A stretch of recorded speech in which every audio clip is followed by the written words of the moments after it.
कसे आहात तुम्ही सगळेजण? मी प्रियंका तुमचं सगळ्यांचं माझ्या व्लॉगमध्ये स्वागत करते. आणि बघा सकाळची सुरुवात झाली या सुंदर अशा फुलांमधून. त्यानंतर आता सीन जरा तुम्हाला मागचा वेगळा दिसत असेल. म्हणत असाल तर मी पोरगी कुठे कुठे फिरते आणि किती 2-2 दिवसाला लोकेशन चेंज होतो. हो, तर मी आले होते माहेरी भाऊबीजेला आणि आजचा दिवस होता भाऊबीजेचा. सो इथे मी रात्रीच पोचली होती इथे. आणि मग इथे आता माझे पप्पा झाडांना सकाळ सकाळ पाणी घालत होते आणि क्लाउडी पण वेदर होतं मस्त. आणि इथं पाणी खेळायचं पण काम चाललं होतं आमच्या बाळाचं. इतका आगाव झाला आहे ना, इथं पाईप तो लीक झाला होता मध्येच आणि त्यामधल्या ज्या लीकमधून जे पाईपमधून बाहेर पाणी येत होतं ते तोंडावर घ्यायचं काम चालू होतं आणि त्याला इतकी मज्जा येत होती. तर मी पण त्याला खेळून दिलं, चला खेळू देत, कारण कधी अशी वेळ म्हणजे त्याला असं कधी खेळायला पाण्यात भेटत नाही. सो मी खेळून दिलं, भिजून दिलं त्याचं मनसोक्त. अशा छोट्या क्षणांमधूनच आपले माहेर पण जाणवतं नाही का. हसू, थोडंसं खोडकरपणा, सगळीकडं आपुलकी, म्हणजे खूप छान वाटत होते इथं मला.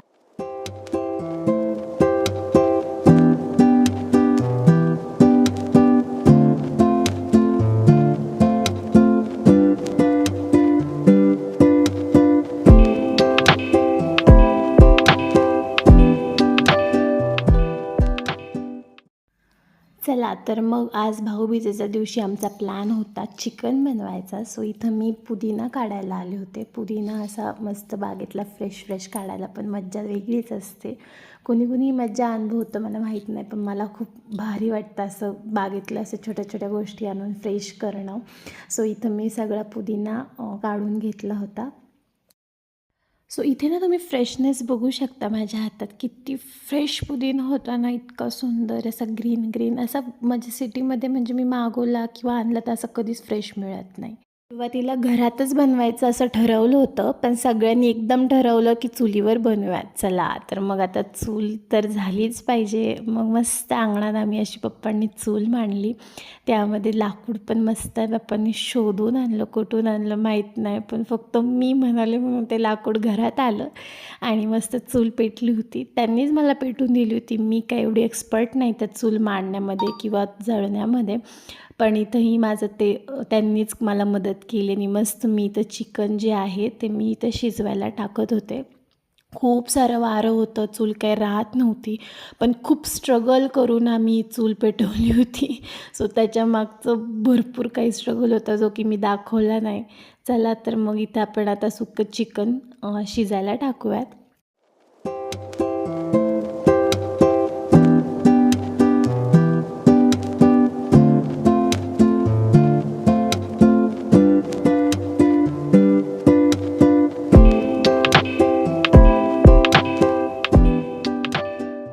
सो इथे मी पहिला कांदा परतून घेतला तेलामध्ये छान, आणि त्यामध्ये हे जे ग्रीन वाटण आहे ह्या वाटणामध्ये लसूण, आलं, कोथिंबीर, पुदिना हे सगळं वाटून मी आणलं होतं आणि त्या पेस्ट मी चांगली परतून घेतली आणि त्यामध्ये चिकन, थोडीशी हळद आणि मीठ ह्यामध्ये सगळे एकत्र करून चिकन शिजायला टाकलं.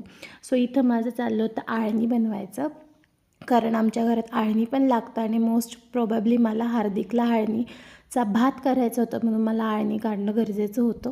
सो मी इथं आळणीच काढायला ते शिजायला ठेवलं.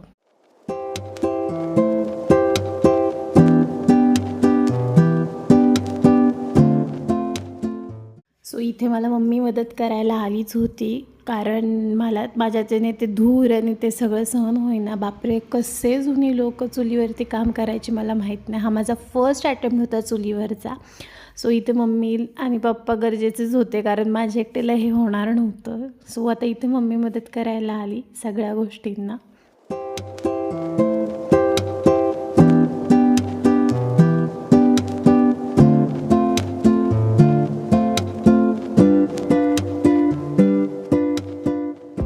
सो इथं सगळा क्लास चालू होता माझा. लाकूड कसं टाकायचं, कसं बाहेर काढायचं हे सगळं मला माहीत नाही, म्हणजे मी शिकतच होते. आणि ह्याचमध्ये मम्मी म्हणली की आपण ह्याच्यातच मसाला भाजूयात म्हणजे कांदा, टोमॅटो आणि लसूण ह्यातच भाजून घेऊयात या आहारामध्ये. आहार म्हणतात आय गेस याला. मी बरोबर असेल तर, मी चुकीची असेल तर मला माझी चूक समजून सांगा कमेंटमध्ये. पण मी हा शब्द ऐकला आणि ह्याच्यात मी सगळे कांदे, टोमॅटो आणि लसूण टाकले होते. आणि इथं पप्पा मला गाईड करत होते. म्हणजे त्यांचं असं म्हणणं होतं की नको बाई तुला भाजेल वगैरे काय, म्हणून मी इथेच बसतो.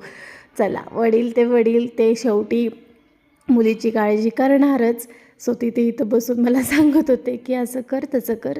चला, मग मी इथं सगळे टाकून दिले त्या जळत्या लाकडामध्ये सगळं आणि मस्त सगळं भाजून घेतलं. इथे सगळं काही जे मी भाजलं होतं ते मी मस्त सोलून घेतलं. तुम्ही बघू शकता ते किती काळ झालं होतं. सो फक्त ह्याचा वरचा लेअर काढायचा आणि ते सगळं जे होतं ते वाटून घ्यायचं मस्तपैकी. सो इथे मी सगळं काढून घेतलं ते.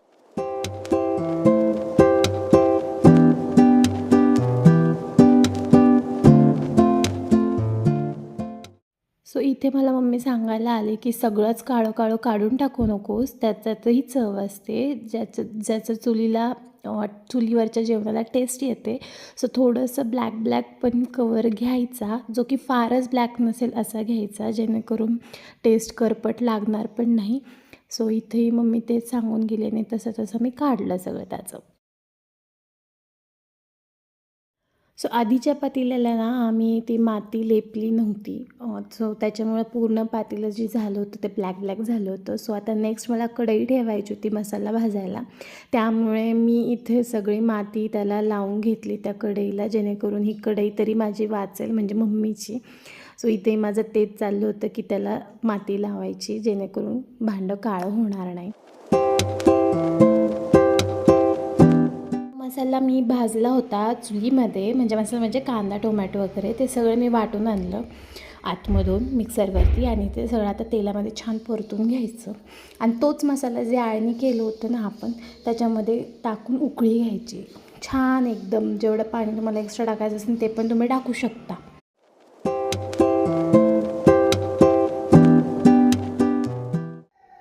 सो इथे रस्सा उकळायला ठेवला होता आम्ही आणि इथं जळण पण मम्मी ॲड करत होती. आणि इथे माझं मम्मीचं डिस्कशन पण चाललं होतं की आता, म्हणजे तिचं सांगणं होतं की मला आता इथे चूल मांडायची आहे. म्हणजे ही टेम्पररी चूल झाली, जी ॲक्च्युअल चूल असते ना ती आणून इथे ठेवायची आहे. त्याला बरंच काही प्रोसेस असते, मला काय माहीत नाही. पण मला एवढंच माहिती ती इथे तिला इन्स्टॉल करायची होती, म्हणजे माझ्या भाषेमध्ये. सो इथे तिला ती आणून ठेवायची होती. सो इथं मी तेच म्हणत होते, अशी घे तशी घे, ती सिंगलवाली नको घेऊ, डबलवाली घे. सो तिचं मन आधी नव्हतं, काय माहिती कसं काय तयार झाले. आय गेस ती आता व्लॉग बघते सगळ्यांचे आणि त्याच्यात रेड सॉइल्सचे बघते, त्यामुळे तिला इच्छा झाली असावी. मी पहिली म्हणत होते तिला आपण करूयात पण नाही. पण आता तिचं मन झालं तर करून घेऊयात. सो इथं माझा रस्सा उकळून झाला आणि इथं हार्दिकची आपली मज्जा झाली होती. त्याला इतकी कुत्री आवडतात काय माहिती का, इतकी मजा करतो तो त्यांच्याजवळ आणि इतका हसायचं खेळायचं धिंगाणा चालू असतो. सो तुम्ही बघू शकता तो किती त्याच्या अवतीभोवती फिरत होता. आणि हे कुत्रं पण शांत बसलं होतं, चावत नाही काही नाही.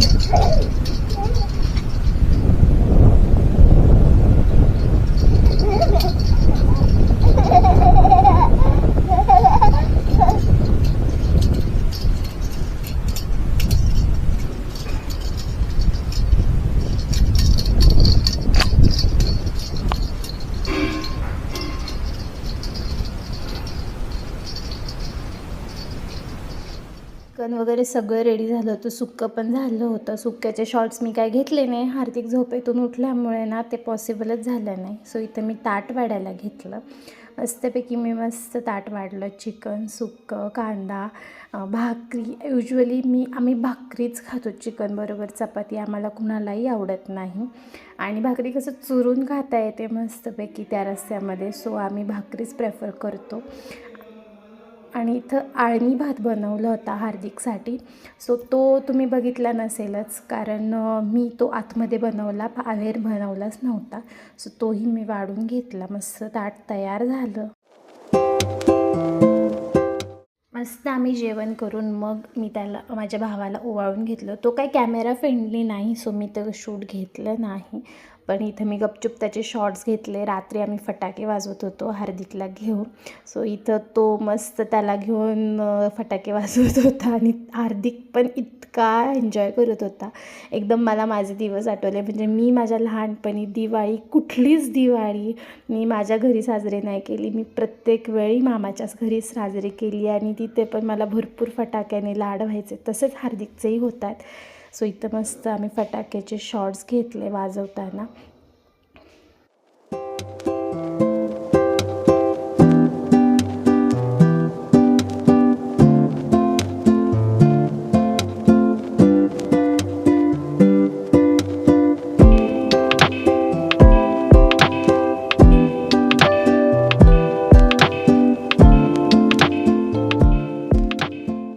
हार्दिक इतका एन्जॉय करत होता मामाकडं आणि मामासुद्धा त्याला घेऊन, म्हणजे तेजस त्याचं नाव आहे, सो त्याला घेऊन वाजवत होता. इतकं भारी वाटत होतं त्या दोघांकडं बघून. हा बॉन्ड वेगळाच असतो शेवटी किती झालं तरी.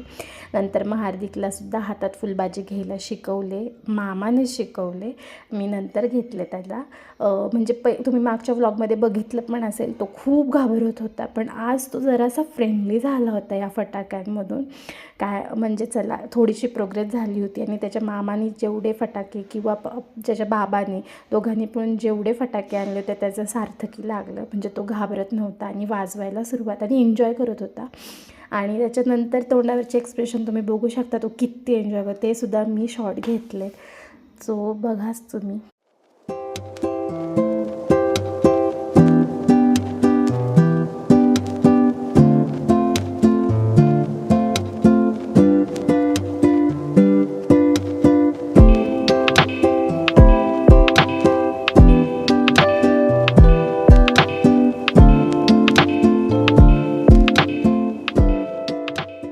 चला तर मग तुम्ही आता हा हार्दिकच्या चेहऱ्यावरचा आनंद बघून मी माझ्या ब्लॉगचा एंड करते. इथं झाला माझा भाऊबीजेचा शेवट. आणि तुम्हाला जर ब्लॉग आवडला असेल तर नक्की लाईक करा, शेअर करा आणि कमेंट करा आणि सबस्क्राईब करायला विसरू नका. बाय.